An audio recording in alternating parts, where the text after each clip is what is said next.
Have you ever pondered what it would be like to enter a league as its biggest star and then be attacked from every side by rival teams, officials, and even the media? Caitlin Clark is all too familiar with that sensation. In 2024, the Indiana Fever's rookie phenom swept the WNBA, breaking records and drawing arenas, but her path hasn't been easy. Something is simmering beneath the surface, as seen by the astounding no-calls and rumors that she is leaving everything behind.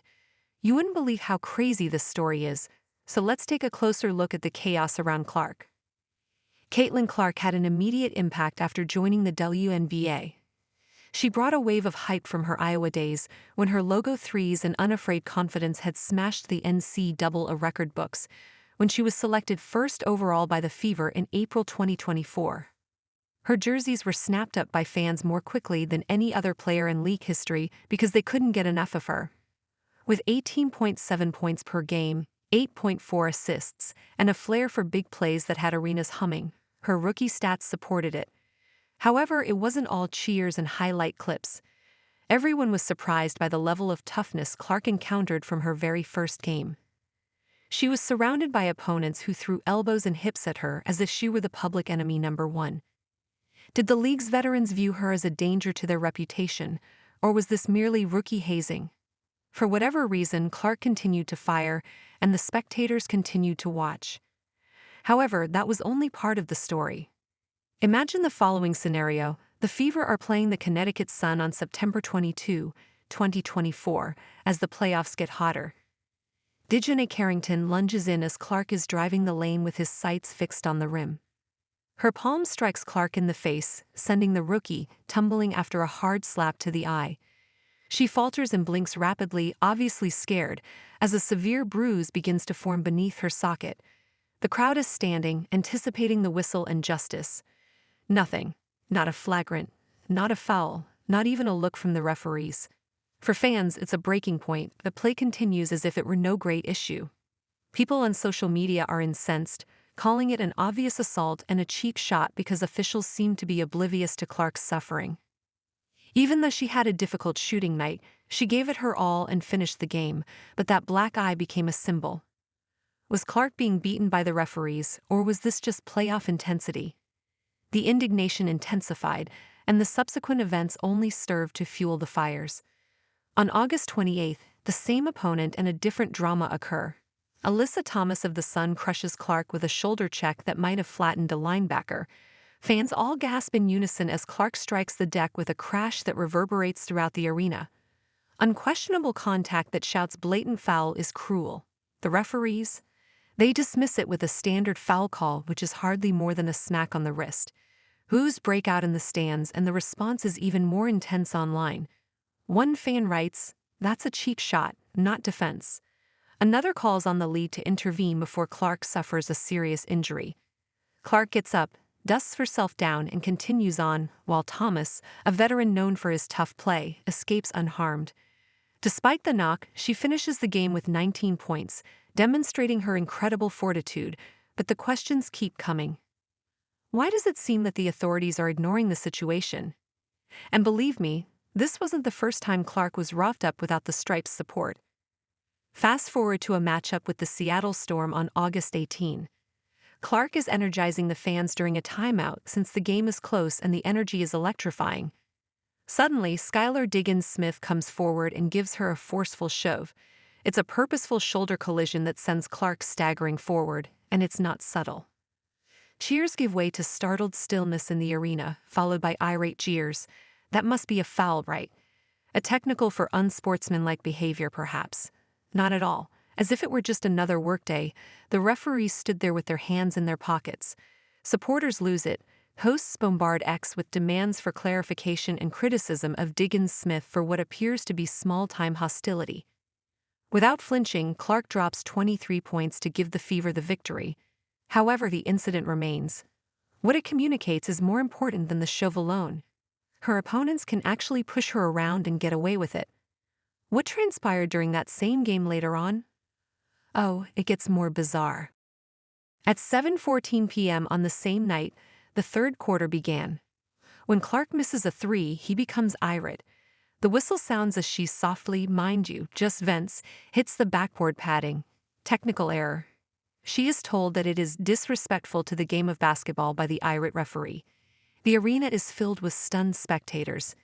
She being punished for a brief outburst, but Diggins Smith's shove minutes earlier receives no punishment. Despite being surprised, Clark refuses to give up. She later smiles as she attributes her 23-point performance to the call, saying, "It fired me up." But instead of laughing, fans are furious. Without the officials noticing, other players yell, insult, and even throw elbows, but when Clark taps a post, is that illegal? Now that the double standard is so obvious, it is beginning to seem personal. However, there is much more to this story. Gainbridge Fieldhouse saw another thrilling night on September 11th as the Fever played the Aces. Jackie Young's fist swings up and smacks Clark across the face as she weaves past defenders. It's brutal but swift. She stumbles back, obviously shaken. As they wait for the call, the crowd holds their breath. The common foul. That's all. Fans turn to their phones and boo louder than before. One writes, "That's a flagrant, no question." Another demands, "How is she supposed to play through this?" Although Clark doesn't voice any complaints, the moment lingers as she continues to ball up. It's a pattern rather than just a hit. A strong defense is one thing, but careless facial swipes. The line becomes hazy there, and the referees continue to miss it. She continues to score 16 points that evening, demonstrating her tenacity, but the conversation intensifies. Is the league overlooking this because she is Caitlin Clark or because she is a rookie? The answer is becoming less clear. Let's go back to May 20th when she faced the sun for the first time in her professional career. When it occurs, Clark's ankle twists violently under the weight of a defender as she cuts through a screen. The crowd falls silent and she crumples, gripping it in pain. You wince simply looking at this roll because it's so disgusting. Not a whistle, no foul, nothing. She grits her teeth and pulls herself up despite the pain as the game continues to go on.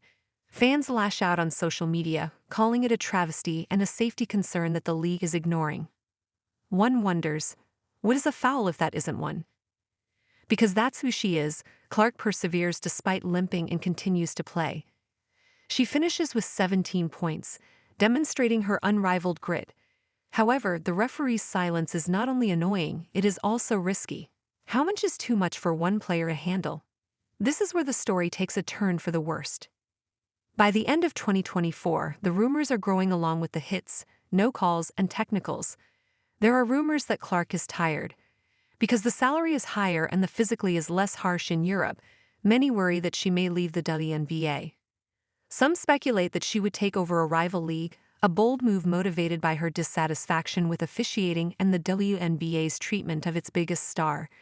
She may take the lead in creating something new to get away from the chaos, according to the hypothesis put out by Loud sports voice Jason Whitlock. It's fueled by posts on X.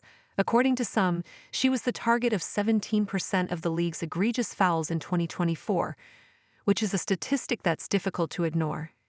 She has never alluded to quitting, instead expressing thanks for her first season in an October post that read, "I wouldn't change it for the world."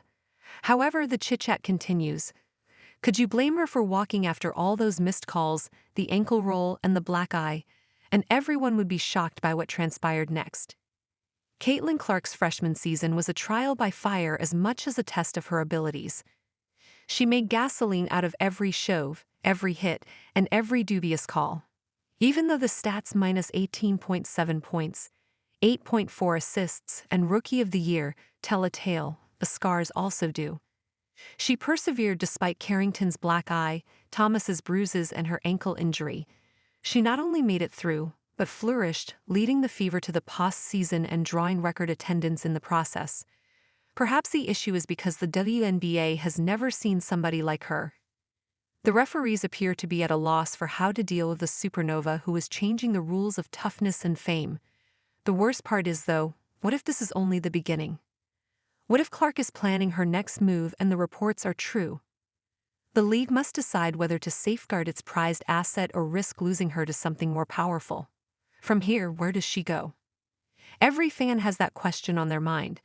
Let's keep this fire burning by leaving your thoughts below.